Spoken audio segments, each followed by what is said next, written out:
hadis dari sisi kualitasnya, ditinjau dari kekuatan atau validitasnya. Saya Ikram Al-Fikri. Saya Degzi Amalia. Saya Fitri Novice Sarianti. Hadis merupakan sumber hukum Islam kedua setelah Al-Quran. Kedudukannya sangat penting karena menjadi penjelas dan pelengkap terhadap ayat-ayat Al-Quran. Namun tidak semua hadis bisa langsung dijadikan sebagai dasar hukum. Para ulama ahli hadis telah mengklasifikasikan hadis berdasarkan kualitas atau validitasnya. Kualitas hadis ini ditentukan berdasarkan kondisi sanad dan perawi apakah bersambung, adil kuat hafalannya, dan tidak bertentangan atau cacat. Maka muncullah dua kelompok besar hadis. Hadis pertama, maqbul, hadis yang diterima. Hadis yang kedua, hadis mardud, yang ditolak. Hadis maqbul, hadis yang diterima. Hadis maqbul adalah hadis yang memenuhi syarat-syarat keautentikan sehingga dapat dijadikan dalil-dalil dalam hukum Islam. Hadis ini terbagi menjadi dua. Yang pertama ada hadis sahih. Hadis sahih adalah hadis paling tinggi derajatnya. Para ulama sepakat hadis ini valid dan dapat dijadikan hujah dalil dalam semua bidang hukum.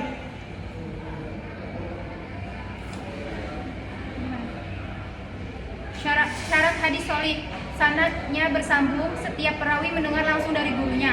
Perawinya adil, memiliki akhlak mulia, amanah dan tidak berdosa besar. Perawinya dobit, kuat hafalannya atau catatannya akurat. Tidak syad, tidak bertentangan dengan hadis lain yang lebih kuat. Tidak ilat, tidak ada cacat tersembunyi. Contohnya, hadis dari Umar bin Khattab, sesungguhnya amal itu tergantung niatnya. Hadis hasan adalah hadis yang sanadnya juga bersambung dan perawinya adil, tapi hafalannya tidak sekuat perawi hadis sahih. Hadis hasan tetap diterima dan bisa dijadikan dalil hukum meski tingkat kekuatannya di bawah hadis sahih. Contoh, sesungguhnya Allah mencintai hamba yang jika bekerja, ia menyempurnakan pekerjaannya. Hadis mardud, hadis yang ditolak. Hadis mardud adalah hadis yang tidak memenuhi syarat diterima sehingga tidak bisa dijadikan dalil dalam menetapkan hukum, terbagi menjadi dua. Yang pertama ada hadis dhaif, yaitu hadis lemah. Hadis dhaif itu tidak memenuhi satu atau lebih syarat hadis syahih atau hasan. Bisa karena sanadnya terputus, perawinya lemah, tidak jujur, atau karena ada kejanggalan. Ciri-ciri umum hadis dhaif itu tidak bersambung sanadnya, perawi tidak adil atau hafalannya buruk, mengandung syad atau cacat hukum penggunaan. Tidak boleh dijadikan dasar hukum, wajib, haram. Sebagian ulama membolehkan untuk fadli amal, keutamaan amal, selama tidak berkaitan dengan akidah atau hukum dan bukan hadis maudhu. Yang kedua ada hadis maudhu. Hadis maudhu adalah hadis buatan, tidak berasal dari Nabi Muhammad SAW. Biasanya dibuat oleh orang-orang yang ingin mengukur pendapatnya atau memengaruhi umat. Ciri-ciri hadis palsu itu tidak ditemukan dalam kitab-kitab hadis terpercaya, sanad tidak jelas atau tokoh perawinya terbukti pendusta, bertentangan dengan Al-Quran dan hadis sahih. Contoh yang sering dianggap maudhu itu belajarlah sampai ke negeri Cina. Banyak ulama menilai ini tidak sahih atau bukan palsu. Hukum hadis maudhu, haram meriwayatkan dan mengamalkannya kecuali untuk memperingatkan umat bahwa hadis tersebut palsu. Selanjutnya ada tujuan klasifikasi ini. Mengapa ulama repot mengklasifikasikan hadis?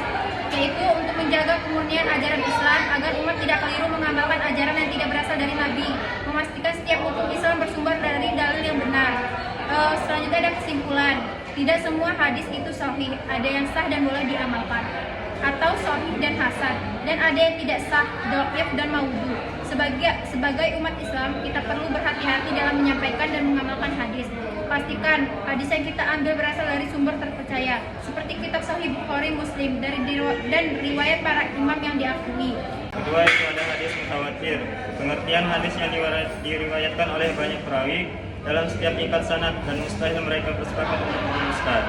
Syarat hadis mutawatir yaitu diriwayatkan oleh banyak orang. Jumlahnya berbeda-beda menurut ulama, tapi minimal 10 atau lebih. Semua perawi berada di tiap tingkatan sanad, mustahil mereka sepakat berbohong. Berdasarkan penglihatan langsung atau pendengaran, bukan dugaan. Hukum hadis mutawatir bersifat qat'i, pasti, artinya diyakini 100% berasal dari Nabi SAW. Contohnya, hadis tentang banyaknya orang yang meriwayatkan bahwa Nabi bersabda, barang siapa berdusta atas namaku dengan sengaja, maka siapkan tempat duduknya di neraka.